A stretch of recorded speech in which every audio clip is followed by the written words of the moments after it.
Greetings everyone and welcome back to 365 Days of Prog. Today we're gonna be reviewing Released by the band Jade Warrior. Hi, my name's Naomi. I'm an avid progressive rock fan, but I'm a long ways from knowing all the prog albums out there. But this year, I'm gonna give it a try. This is 365 Days of Prog. You know, this is one of those albums which I kind of never really got the idea that they existed on the list. Like, I have a list of so many albums and I've been going through it, reading it over and over so many times, and there are like things that I remember, like Comus, I remember it for its cover, or The Low Spark of High-Heeled Boys, I remember it for its name, but this album just kinda, I never really realized that it was on the list up until I had to listen to it, so it just kinda came as a surprise to me, and it's not really relevant to anything, so yeah, here are some of my favorite bits from this album.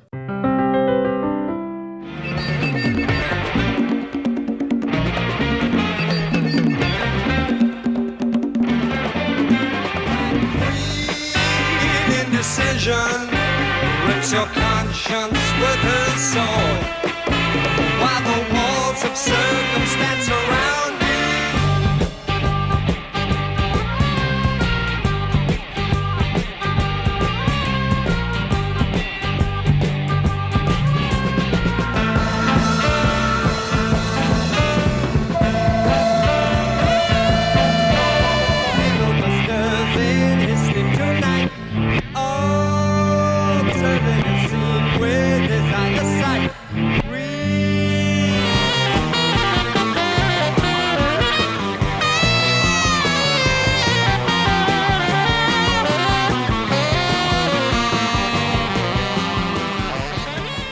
So the story of Jade Warrior as a band is a story filled with a lot of names. Now, what I mean by a lot of names? Well, you see, back in the 1950s, there was a skiffle band whose name was The Playboys, but later on they actually changed their style to R&B and decided to rename themselves to The Thoughts, and later after that they actually reconsidered the name and called themselves The Tomcats. And well, you see, this is all in all very much good, but later on in 2009, the past members of the Tomcats were actually interviewed where they called this entire shtick a big misunderstanding, because you see, originally they weren't actually the Playboys, instead they were the Dreamers, and the Dreamers played music that was inspired by the Shadows, and only later on did the Dreamers form into the Tomcats. Now you see, also in 1965 formed a band called Second Thoughts, which is the first band I am talking about in this video, which doesn't have a name that starts with a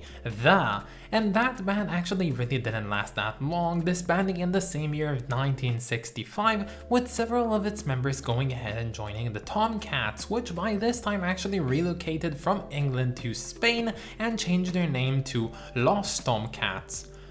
Very, very creative. Now, in the following years since then, the band has saw a lot of success in Spain, especially in Barcelona, so they decided to again relocate back to England in order to pursue the same type of success, but this time they changed their sound from R&B more into the realm of psychedelic rock, and of course they had to change their name one last time to July. Yes, you thought I was gonna say Jade Warrior? Well, no, it's actually July. Now, in 1969, the band July released their first single and then their entire first studio album. Both of them would fail to find any success, but would also be slaughtered by critics. But despite all that, in the passage of time, the music and the records, the limited editions by July, actually became quite a rarity in rock collectors, especially in the psychedelic rock genre, thus rendering pretty much a hidden gem of the genre. And after one last cry of hope in 1969, the band released yet another single which failed to do anything good, and thus July finally disbanded. Now, two past members of July being Tony Hewish and John Field, who actually knew each other since 1965 when they both worked as forklift drivers in a factory, decided that they would form yet another new group, and this one would be called Jade Warrior. And well, they decided that they wanted to move on from psychedelic rock and develop their sound even a bit further into some of the progressive movement that was starting to peak in the UK back at that time. And seeing as they were only two, they actually joined in. They had another member called Glenn Hafford who would do the bass playing and the singing. Dewey himself would play the guitar, and Field would do the percussions as well as play the flute. Now, most times I don't usually muck about telling you how a band came to their name, but seeing as this history of this band has so many names in it, I might as well talk about it, and because it's also a pretty lovely story. So the members of the newly formed band decided that they wanted to represent their music within their name, and by this point they've already developed a few demo tapes from which they wanted to develop later their entire studio albums. And well, their music was pretty much defined by having two modes, the hard mode and the soft mode, both coinciding next to one another. And well, the name had to reflect that. So the group itself just went ahead and wrote several words which they found to be very much soft in nature, and several words which had to do a lot with the harder tones. And well, finally, after several suggestions, they decided to go with the soft word of Jade and the hard word of Warrior, combining the two together to form this sort of onomatopoeia, being Jade Warrior. Now, on a seemingly unrelated note, one of the original members of Second Thoughts, called Patrick Campbell Lyons, moved on to become a scout for new talents for the Vertigo record label. And well, at that time he also became the producer for Jade Warrior,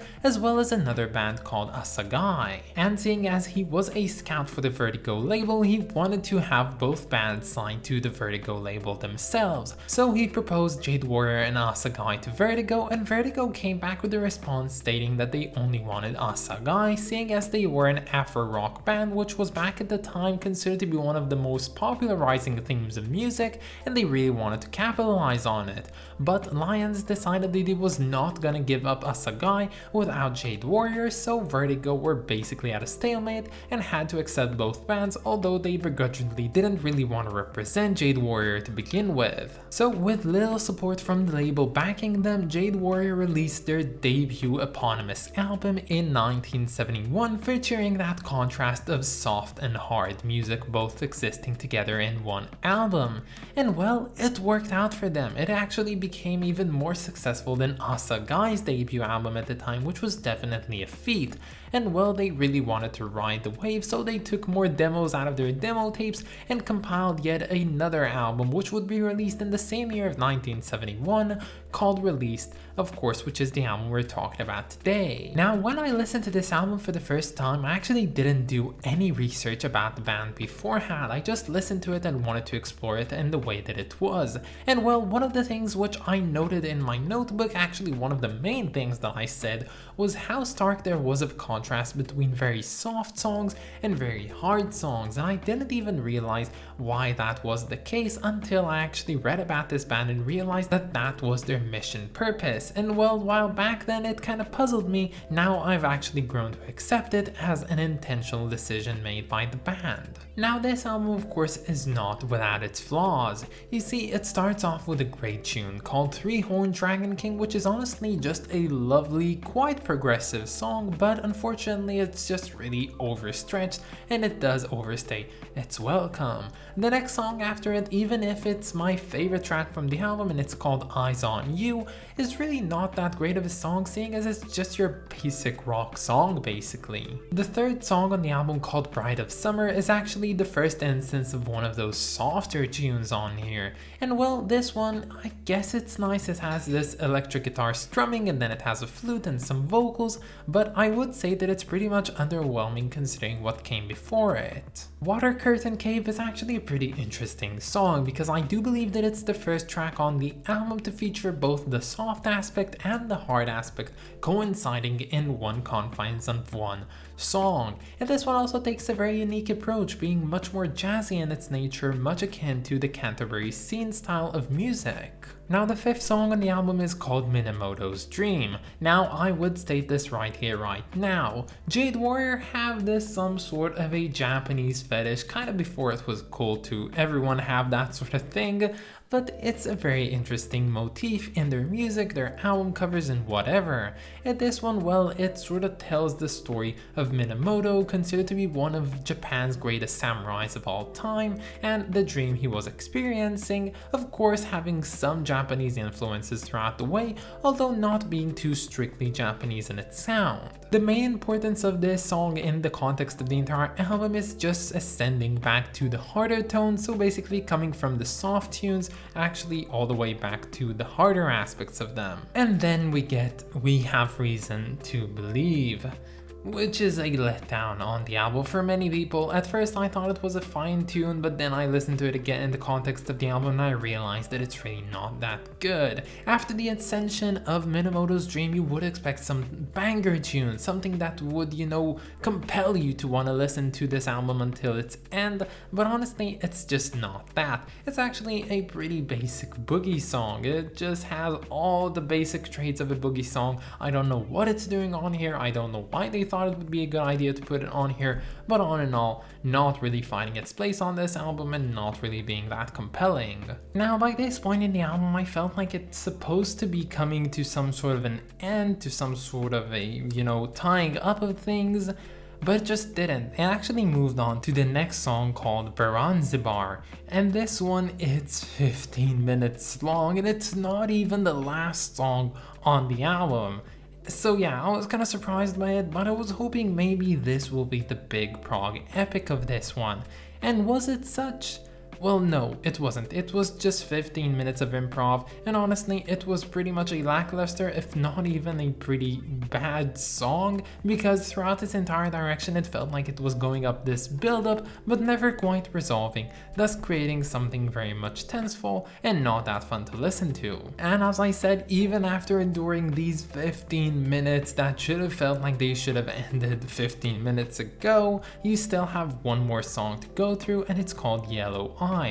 And well, this one, I was so fed up with this album by this point that I only had 3 words to describe this song, and that's soft and boring. But hey, at least I could note that it was one of those softer tunes on the album. Now, based on all that I said in this video, you might assume that this album is a bad album, but I would like to assure you that it is in fact not a bad album, just a pretty lackluster album to begin with. I wasn't really enjoying it throughout its entire duration, despite the fact that I would generally like to put music like this in the background because it is more than just plainness and nothingness, but with that being said, this album could be described as pretty vanilla. But going through the discography of Jade Warrior on the Prog archives, I can definitely tell that many people prefer their debut album to this one. And well, this is just an assumption and I've never listened to their debut, but I would argue that they took their best out of their demo tapes and put it on their first album, and then with the excitement of it, they took the lesser, weaker songs from those demo tapes and used them to the second album, which turned out to be, well, less exciting than the first, so I'll definitely not be forgetting about Jade Warrior, and especially not about their debut, which I would definitely love to get to know, maybe next year. Well, the album cover you're seeing right next to me right now might not spark a lot of interest in you, and I would agree it's not that of an interesting cover, but then you realize that this is not it, because this is definitely one of those special Vertigo label shindigs that they decided to create this 6-panel cover. You see, when this one is opened up, you can definitely see an entire picture being painted, which gives some very interesting context to the arrow that you see on the original cover. And well, of course, we've already seen stuff like this, especially with Space Hymns by Ramses, and I would have to say that I'm in love with this idea. Now, as I said before, this band has some very interesting Japanese fetishes to their name, and I really can't explain it, but I guess it's nice. And when it comes down to this one, it does have the traditional Japanese look, which I can definitely appreciate, but it's not the best execution of it I've ever seen. I much prefer album covers like Nude by Calo, for instance, for it looking much more impressive and also taking a very interesting twist on the entire idea of the artistic style. And as it stands right now, this cover is cool mainly for the idea of having 6 panels and not really for what it's shown on them. But all in all, as I said, I do appreciate the uniqueness of this one, and I would highly urge more albums to have this sort of confineless creativity with their artwork today, because I do believe that it elevates an album quite a bit. So this one, it's not that special, and it's gonna get a low but still okay rating of 7 out of 10. But that's about it, guys. I hope that you enjoyed this video, and stay tuned for tomorrow because we're gonna be reviewing Grace for Drowning by Steven Wilson, and I'm gonna say this in advance, we're having a very special guest to join us in tomorrow's episode, so you better stay tuned for it. I of course want to thank my lovely supporters over on Patreon, so thank you so much to Clay Wan, Arist of Kings, and Lindsay Haycox. You guys are just the best, and if any of you want to support me over on Patreon, you can find the link down in the description or in my about page, who knows. Anyway, thank you all for watching this video, and I'll see you all tomorrow. Bye guys.